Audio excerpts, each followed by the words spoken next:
This episode discusses topics around mental health that might disturb some listeners.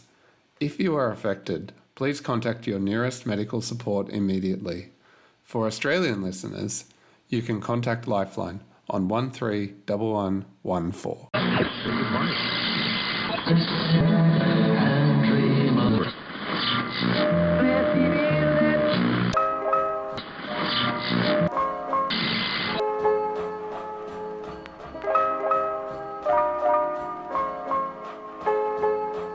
Welcome to another episode of Mind Tuning. My name is Martina. And I am Will. Today we will look at a song called Time is the Enemy by Quantic, which came out in 2001 on Quantic's debut album, The Fifth Exotic.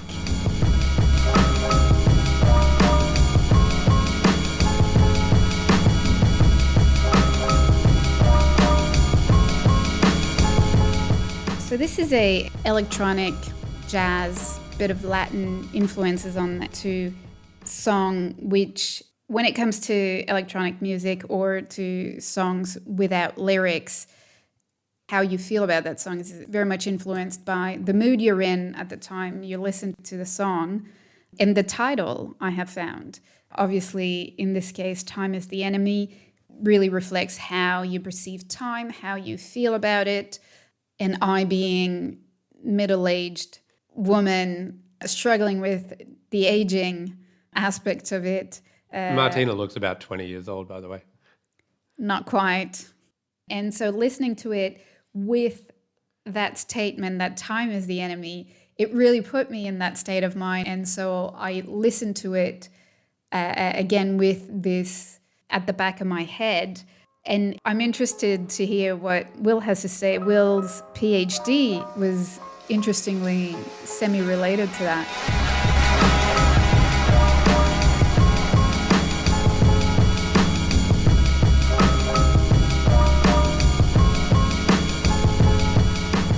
It's notable that you said time in terms of aging and the relationship between that and mental health, how people deal with the aging process mentally.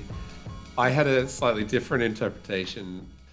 I was thinking about time being the enemy, not so much on its own, but rather how we try to pack so much into it.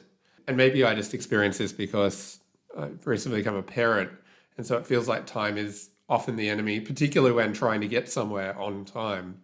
And so in that regards, what is the enemy about time is our relationship to it and how much we try to do within it and our ambitions regarding it. So there's another, I guess, adverse, problematic relationship with time in terms of mental health is how much stress it can cause, how much anxiety about needing to be somewhere in particular. I've always been pretty prompt and I pride myself on being on time and having a baby. In fact, Will being on time is Will being 10 minutes early. And me being on time is me being 10 minutes late, which leads to Will waiting every single time. Yeah, and having a baby and having a partner who wasn't as on time as I was meant that some changes were necessary in terms of my relationship with time. That's how I thought about the song in terms of the title.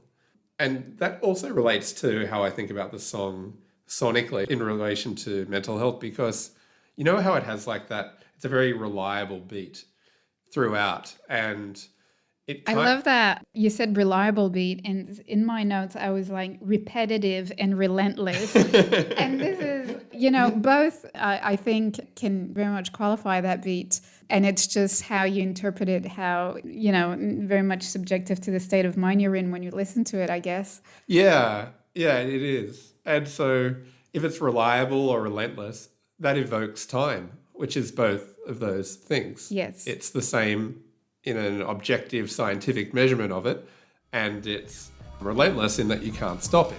And so those can have different mental health effects on you, realizing those or appreciating those features of time.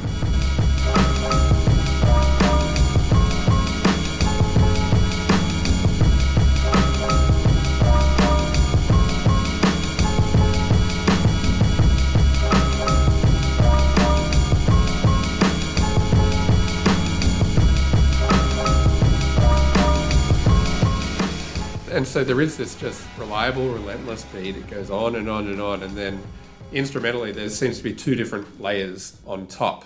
There's the first layer, and then it's replaced with the second layer. And then I think it goes back to the first layer and then the second layer once more. And whilst those are different, the underpinning thing is so reliable and so relentless that you kind of have to, let's say if you're talking about your mental health and your mental appreciation or relationship with time, you have to accept these qualities about time. If you're aging, you have to accept time is relentless and reliable. And if you can, then you'll have a much better, your mind will think about time in a more positive way. Yes, I could not agree more. And it's a hard place to get to.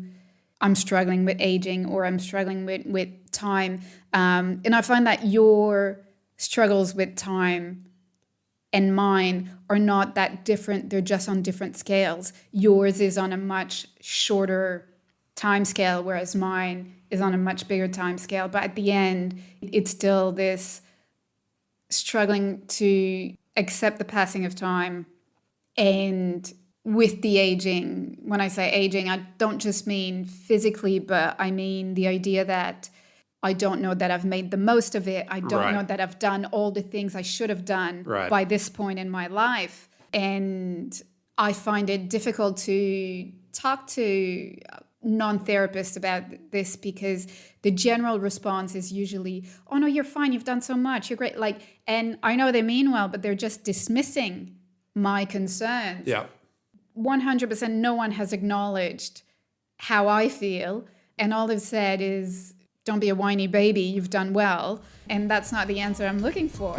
I don't know what answer I'm looking for, but certainly helping me cope with this would be a better solution. How? Who knows?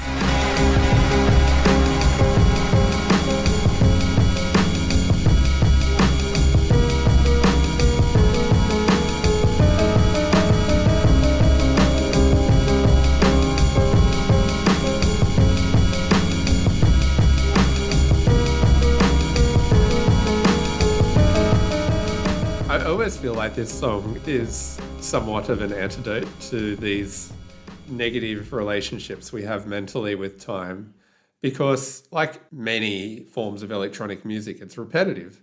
And with repetition, I think there's an indication or a suggestion of the infinite. The thing just goes on and on and on and on. And whilst this song, I think, was 3 or 4 minutes long, I found a 12-minute cut, an edit of a longer edit of it, where they just looped it over and over, which you could effectively do forever. And again, like any good it does so seamlessly. Yeah. I was listening to it on repeat as well, and I never knew when the song had started again, because it just loops in perfectly back to the beginning. Right. And so there's part of the joy of electronic music like this, is that I think it is somewhat of an antidote to, let's say, as one example, the fear of mortality. Someone's mentally racked with this idea that there's a point at which they won't exist. Songs like this don't necessarily operate from a linear beginning and end point, because, as you've said, it loops in an infinite way.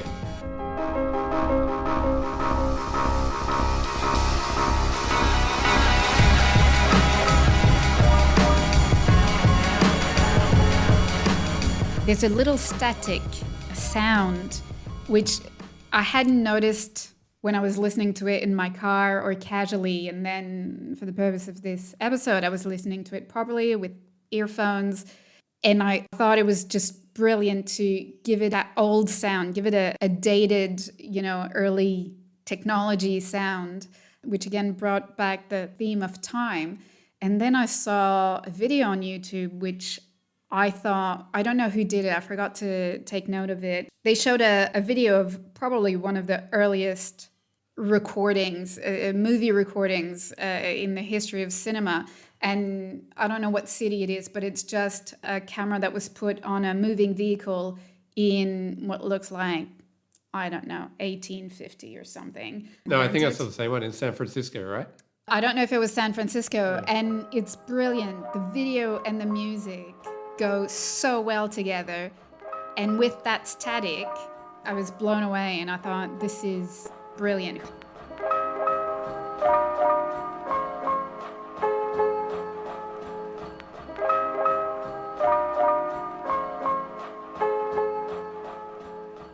When you were listing the genres that we could match this song with, I think there's possibly a relationship with trip hop as well. And whenever I listen to trip hop, whether it's Massive Attack or Portishead or any of those kinds of acts, I do get this sense of a dual personality, like it's brooding and yet it's also uplifting. And so there's one part of it which is really holding you at a certain level, and there's another part which is asking you to transcend that level. And I wonder if there's, within any kind of trip hop song, an indication of what it's like to live with a mental health condition where you are being torn from yourself in two different ways, essentially. And you feel incredible joys sometimes, but then at other times you're being held down. That's probably the wrong word, but you know what I mean. You're being leveled. And there was something about that brooding aspect of this song which didn't remind me of the experience because I'm not that familiar, but rather reminded me of how people talk about being split in a way when they're feeling horribly from whatever they're suffering. Yeah, I think probably these days more than ever, I think we're all torn always between, like you said, from a mental health perspective, the good and the bad. But everything that we do, I feel like we try to balance things out, and everything seems to be in a gray area. Everything is on a spectrum now. There's no clear answer of what's a good thing, what's a bad thing. And I think that highly contributes to the struggles, the mental health struggles of a lot of people trying to find that balance and sit on that spectrum.